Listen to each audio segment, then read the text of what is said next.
नमस्कार। आज के इस एक्सप्लेनर में हम एक ऐसे झटके की बात करेंगे जिसने पूरी इकोनॉमी में हलचल मचा दी है। मई 2026 में भारत में रिटेल फ्यूल की कीमतों में हुआ अचानक उछाल। सोर्स डेटा के आधार पर हम इसके पूरे मैक्रो इकोनॉमिक असर को डिकोड करेंगे। लेकिन सबसे बड़ा सवाल ये उठता है कि ऐसा हुआ क्यों?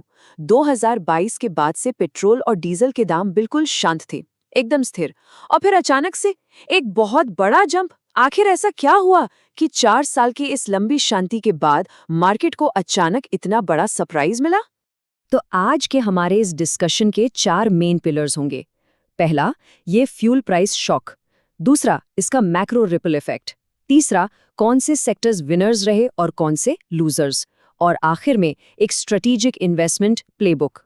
चलिए सबसे पहले बात करते हैं हमारे पहले सेक्शन की, फ्यूल प्राइस शॉक, यानी कैसे ये सब्सिडी वाले फ्यूल का बांध अचानक टूट गया। अगर हम बैकग्राउंड पर नजर डालें तो ग्लोबल जियोपॉलिटिकल टेंशन की वजह से क्रूड ऑयल $100 प्रति बैरल के पार जा चुका था। लेकिन हमारे यहाँ सरकारी ऑयल मार्केटिंग कंपनियों ने एकदम से दाम नहीं बढ़ाए। कंज्यूमर्स को इस झटके से बचाने के लिए ये कंपनियां हर एक लीटर पर करीब 24 से 30 रुपए का भारी भरकम नुकसान उठा रही थी। 24 से 30 रुपए प्रति लीटर। जाहिर सी बात है, इतना बड़ा घाटा हमेशा के लिए तो सहा नहीं जा सकता था। और फिर मई 2026 के बीच में कंपनियों ने ये कॉस्ट पास ऑन करना शुरू कर दिया। ये जियोपॉलिटिकल शॉक और स्टेट इलेक्शंस के ठीक बाद का समय था। एक के बाद एक लगातार दाम बढ़े। पिछले 4 सालों में हुई इस पहली इतनी बड़ी बढ़ोतरी ने सच में पूरे सिस्टम को झकझोर कर रख दिया।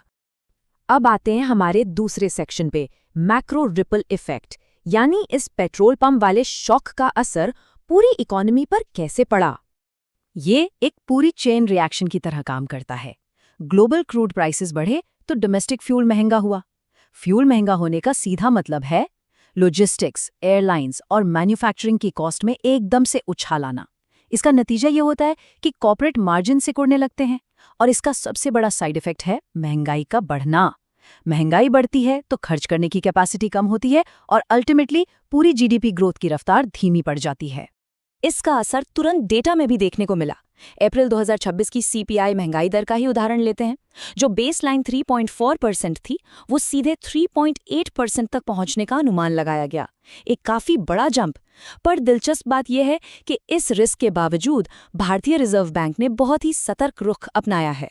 फिलहाल उन्होंने रेपो रेट को 5.25% पर स्थिर रखा है। कह सकते हैं कि वे अभी पूरी तरह से वेट एंड वॉच मोड में हैं।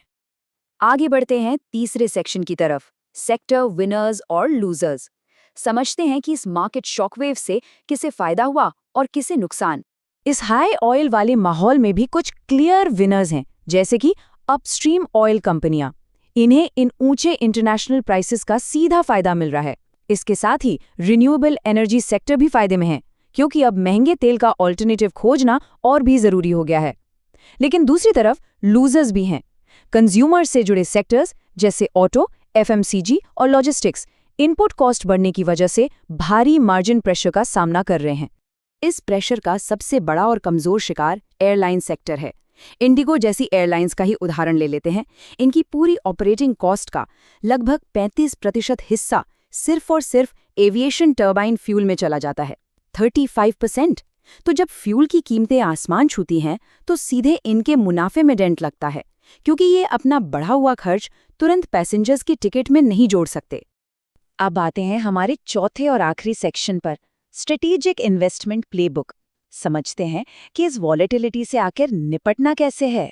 इस पूरी रिसर्च से एक बहुत ही सॉलिड सेक्टर एलोकेशन स्ट्रैटेजी निकल कर आती है। देखिए, अपस्ट्रीम ऑयल कंपनियों का फ्यूल एक्सपोजर उनके फेवर में है, तो यहाँ ओवरवेट रहने की सलाह दी जा रही है। लेकिन एयरलाइंस और ऑटो जैसे सेक्टर्स के लिए यहाँ अंडरवेट रहना ही समझदारी है। पर इसमें सबसे इंटरेस्टिंग एंगल है रिन्यूएबल्स का। इनका जो इन्वर्स एक्सपोजर है वो इन्हें एनर्जी ट्रांजिशन प्ले के नजरिए से एक जबरदस्त ओवरवेट हेज बनाता है। इस पूरे एक्सप्लेनर के खत्म होने पर एक बहुत ही बड़ा सवाल सामने आता है, क्या तेल की इन ऊंची कीमतों का ये दर्द लॉन्ग टर्म में ग्रीन एनर्जी की तरफ हमारे ट्रांजिशन को और भी तेज कर देगा? यह सोचने वाली बात है कि आज का ये क्राइसिस भविष्य के सस्टेनेबल इन्वेस्टमेंट के लिए एक बहुत बड़ा ट्रिगर साबित हो सकता है। आज के इस एक्सप्लेनर में बस इतना ही। उम्मीद है इन कॉम्प्लेक्स मार्केट मूवमेंट्स को करीब से समझने में मदद मिली होगी।